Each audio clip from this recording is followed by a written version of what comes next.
Close your eyes for 1 second and remember this feeling. You are alone at night, the lights are off, and suddenly you hear a sound you cannot explain. Your heart jumps. Your skin feels cold. A single thought appears in your mind: is something there? That feeling is one of the oldest feelings in human history.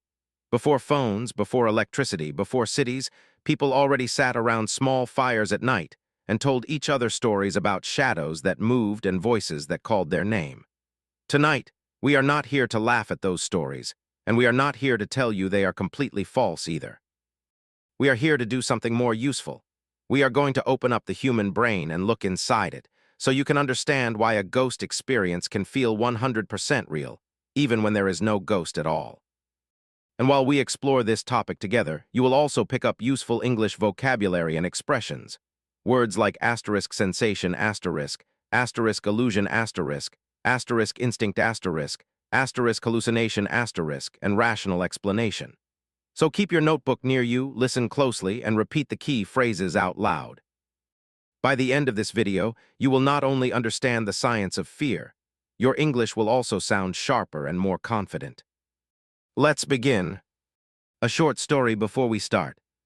Picture a young couple who just bought their first apartment on the top floor of an old building. During the first week, everything seemed perfect, but slowly something changed. Every evening around the same time, they both felt a strange heaviness in their chest. Their thoughts became slow. They argued over small things for no reason. At night, they both dreamed the same strange dream, a feeling of someone standing at the end of the bed watching them. Naturally, they began to whisper the word that comes to almost everyone's mind in this situation: haunted. They told their friends the apartment felt wrong. A neighbor even mentioned that an old man had passed away in that same unit years earlier, and this only made the couple more convinced. Weeks passed, and the wife finally called a technician to check a strange smell near the kitchen stove. Within minutes, the technician's device started beeping loudly. The old gas pipe behind the stove had a small leak, invisible, odorless to them, but very real. Once the pipe was repaired and the apartment was properly ventilated, something surprising happened. The heaviness disappeared. The strange dreams stopped. The tension between the couple faded away within days. Nothing supernatural had ever entered that home. A slow gas leak had quietly been affecting their mood, their sleep, and their thinking. And their minds, searching for an explanation, reached for the most dramatic one available: a ghost. This story is a perfect introduction to today's topic, because it shows us something important. A feeling can be completely genuine while the explanation behind it is completely ordinary. Keep this idea in your mind as we walk through 6 scientific explanations for why so many people, in every country and every generation, believe they have met a ghost. When the body wakes up before the mind, sleep paralysis. Let's start with the explanation that researchers mention most often: a condition called *** sleep paralysis ***. Here is what actually happens inside your body. While you sleep, especially during the dreaming stage, your brain temporarily switches off the connection to most of your muscles. This is a safety feature. Without it, your body would physically act out every dream you have, which would obviously be dangerous. Normally, this muscle lock switches off smoothly right when you wake up. But sometimes the timing goes wrong. Your conscious mind wakes up a few seconds before the muscle lock is released. In that gap, something terrifying happens. You are fully aware, your eyes might even be open, but your arms, legs, and voice refuse to respond. You try to shout. Nothing comes out. You try to sit up. Nothing moves. Now add one more ingredient. During this state, the brain is still partly running dream software. So it may generate a vivid sensation: a shape sitting on your chest, a silhouette standing in the doorway, a whisper near your ear. Because you are technically awake, your brain treats this generated image as real, not as a dream. This combination, total helplessness plus a vivid sensory illusion, is exactly why cultures all over the world independently invented very similar legends. A spirit crushing your chest, a witch riding your body, a demon sitting on the sleeper. Different names, same biological event. If this has ever happened to you, here is something comforting to know. It is temporary, it is common, and it is not dangerous by itself. It tends to appear more often when someone is exhausted, under heavy stress, sleeping on their back, or keeping an irregular sleep schedule. A few small habits can lower how often it happens: going to bed at a consistent time, calming the mind before sleep instead of scrolling on a phone, and sleeping on your side rather than flat on your back. And if it happens to you, the best response is simple. Stay calm, remind yourself this will pass within a minute, and try to wiggle one single finger or toe first. That tiny movement often breaks the paralysis. While your brain invents faces in the dark, pattern seeking. Here is a fun little test. Look at an electrical socket on a wall. Many people instantly see two little eyes and a mouth. Look at the front of an old car. It often looks like it's smiling or frowning. This tendency has a name in psychology, pattern-seeking perception asterisk, and it is one of the most powerful habits of the human brain. Our ancestors survived because their brains were extremely fast at spotting shapes that might be dangerous. A brain that quickly noticed that shape in the grass could be a predator kept its owner alive far more often than a brain that calmly said, "Let's gather more data before reacting." Evolution rewarded fast pattern matching, not slow, careful analysis. We inherited that same wiring. The problem is, this wiring doesn't turn off just because we now live in houses with electricity. At night, in low light, your eyes send blurry, incomplete information to your brain, and a brain that receives incomplete information does not simply say, "I don't know." It fills in the blanks, usually with whatever shape feels most urgent or threatening. A coat hanging on a door becomes a tall figure. A pile of laundry on a chair becomes someone sitting silently. A crack of light under a closet door becomes eyes. This also explains strange sounds. A pipe cooling down at night can produce a soft tapping sound. Wooden floorboards contract in cold air and produce a creak, almost like a footstep. Wind pressure can make an old window frame groan. None of these sounds are unusual by themselves, but a brain that is already primed to expect danger will label them as footsteps, whispers, or knocking. Here's the key lesson. Your eyes and ears gather raw signals, but your brain writes the story. And when the brain is frightened, it always chooses the scariest version of the story first. Because, biologically speaking, being wrong about safety costs you less than being wrong about danger. How darkness and expectation team up. Now let's connect fear itself to the picture. Imagine two people entering the exact same abandoned building. One person was told beforehand, "People say this place is cursed." The other person was told nothing at all. Both hear the same distant creak of a door. The first person's heart rate spikes immediately. Their brain was already on high alert, scanning for confirmation of the warning they received. The second person barely notices the sound. Their brain had no reason to treat it as significant.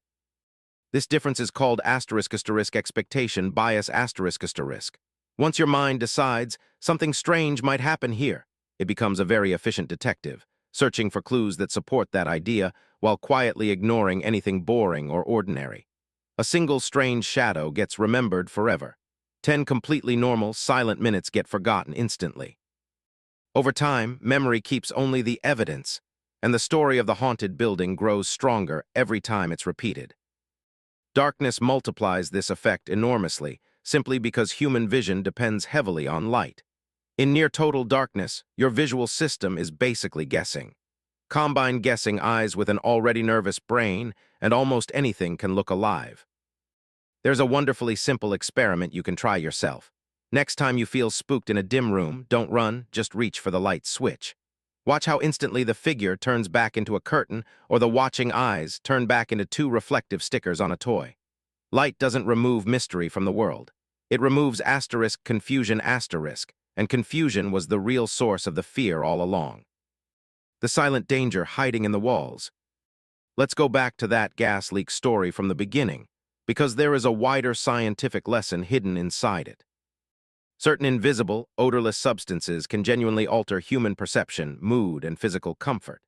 Carbon monoxide, produced by poorly maintained heaters, blocked chimneys, or old gas appliances, is one of the most well-documented examples.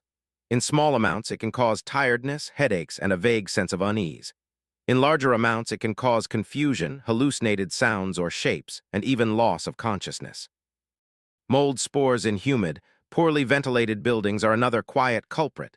Certain types have been linked to headaches, breathing trouble, and mental fog when someone is exposed for long periods. Even something as simple as very low indoor temperature combined with poor sleep can leave a person feeling foggy, uneasy, and strained. Lie watched without any supernatural cause at all. This is precisely why any responsible investigation into a haunted location should start with the boring, practical questions first. Is there proper ventilation? Is there a working carbon monoxide detector? Are the gas appliances maintained? Is the humidity level normal? These questions are far less exciting than ghost stories, but they can genuinely protect someone's health, sometimes even their life. So here is a small piece of very real advice hidden inside an entertainment video. If you and the people you live with regularly feel dizzy, foggy, anxious, or unusually tired only inside your home, please don't jump straight to a supernatural explanation. Check your appliances. Check your ventilation. If the feeling is strong or sudden, leave the space and get fresh air immediately, and consider medical attention if symptoms feel serious. When memory refuses to let go, grief. Not every ghost story comes from fear. Some of the gentlest and most emotional stories come from love. Many people who have lost someone close to them, a parent, a partner, a close friend, describe a moment where they were absolutely certain the person was nearby. They smell a familiar perfume in an empty room. They hear a voice call their name for a split second. They wake from a dream so vivid, so detailed, that for a moment it feels less like a memory and more like a visit. Psychologists who study grief describe this as completely normal and even healthy. Deep memory is not simply stored like a photograph. It is deeply tied to our senses: smell, sound, touch, the rhythm of someone's voice.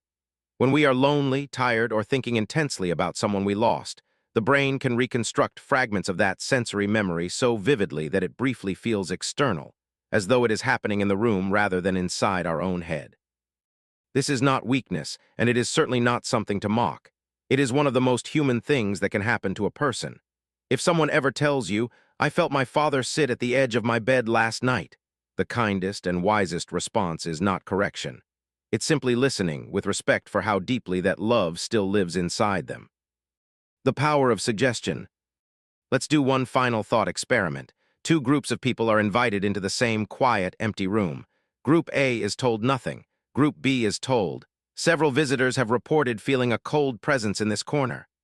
After 20 minutes, researchers ask both groups to describe anything unusual they noticed.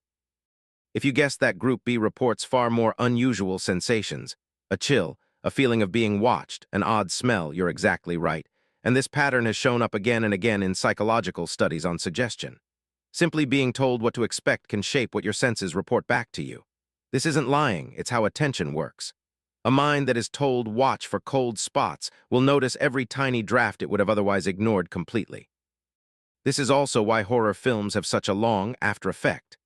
The movie itself lasts 2 hours, but the suggestion it planted in your mind, something dangerous could be hiding in the dark, can linger for days, quietly making every ordinary shadow feel a little more alive than it did the week before. So what does the evidence actually say? Let's be completely honest and balanced here, because that's the responsible way to end a topic like this. Across many decades, no research team has produced consistent, repeatable, testable evidence that spirits of the dead interact with the physical world. That is different from saying every single ghost story is a lie. It simply means that, so far, every claim that has been carefully investigated has pointed toward one of the natural explanations we just walked through. A sleep state, a perception trick, an emotional memory, an environmental hazard, or the powerful influence of suggestion. Science doesn't ask you to stop being curious. It asks you to keep asking, why, until you reach the most solid, testable answer available, and to stay open to updating that answer if genuinely new evidence ever appears. That mindset isn't the opposite of wonder. It's actually a deeper form of it because it respects the real world enough to test it honestly instead of guessing. So are ghosts real? Maybe the more useful question is this: is the fear real? Absolutely, yes. Fear, grief, exhaustion, and a brain wired for survival are some of the most powerful forces a human being can experience, powerful enough to make a curtain look like a figure, a pipe sound like a footstep, and a cherished memory feel like a visit. Understanding the science behind these experiences doesn't take away the wonder of being human. If anything, it adds another layer of amazement, because the machine creating all of this mystery isn't hiding in your attic.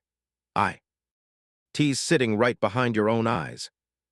Next time a shadow catches your attention in a quiet room, try this. Pause, breathe slowly, and calmly ask yourself what natural explanation might be hiding in plain sight. More often than not, you'll find one. And if you ever notice unexplained headaches, dizziness, or confusion at home, please take that seriously and have your space checked for real hazards like gas leaks or poor ventilation. Your safety always matters more than any mystery. This video was made purely for education, curiosity, and English practice. It is not medical advice, and it is not meant to prove or disprove anyone's personal beliefs. Everyone is entitled to their own view on this topic.